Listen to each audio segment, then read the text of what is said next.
Hey there, reader. I'm Zara, and I have a superpower. Want to know what it is? I can figure out things that nobody even told me. And guess what, you can too. It's called Making Inferences, and it's one of the coolest reading skills ever. So what exactly is an inference? An inference is when you use clues from the story plus what you already know to figure something out, even when the author doesn't say it directly. It's like being a reading detective. Here's the secret formula. Clues from the text, plus what you already know equals your inference. Remember this formula and you'll be making inferences like a pro. Okay, let's try it together. I'm going to give you a clue, and we're going to figure out the answer using our inference superpower. Ready? Here we go. Sam walked through the front door. His hair was dripping wet. His boots were muddy. He was holding a closed umbrella. The author never said what the weather was like outside. But can you figure it out? Let's think like detectives. First clue, Sam's hair is dripping wet. Why would someone's hair be soaking wet when they just walked inside? Second clue, he's holding a wet umbrella. People usually carry umbrellas for one reason. Can you think of what that is? Put those clues together with what you already know about umbrellas and wet hair, and boom. It was raining outside. The author never said it. But you figured it out. That's an inference. See how the formula worked? Text clues, wet hair and wet umbrella. What we know, umbrellas are for rain. Put them together, it was raining. Perfect inference. You're getting good at this. Let's try another one. This time, we're going to read about a girl named Maya. Listen carefully for the clues. Maya sat alone at the lunch table. She stared at her lunchbox but didn't open it. Her stomach felt like it was full of butterflies. She kept looking over at the other kids. Let's look at the clues. She didn't open her lunchbox. And her stomach felt like butterflies. What do you think Maya is feeling? What do you know about butterflies in your tummy? Maya was nervous. Maybe it was her first day. Maybe she didn't know anyone yet. The author never used the word nervous, but you figured it out from the clues.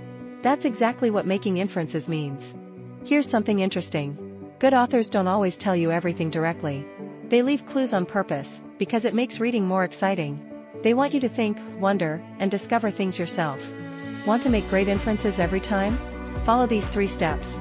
Step 1, read carefully and look for clues. What does the author say? What details do you notice? Step 2, think about what you already know. Use your background knowledge. What have you learned from your own life that connects to these clues? Step 3, put the clues and your knowledge together and make your inference. Say it out loud, I think, because the text said, and I know that. That's the perfect inference sentence. Here are all 3 steps together. Find the clues, think about what you know, and put them together to make your inference. Follow these steps every time you read. Now it's your turn. I'm going to read you one more little story and you're going to make an inference all by yourself. Ready? Put on your detective hat, here it comes. Jake walked into his room.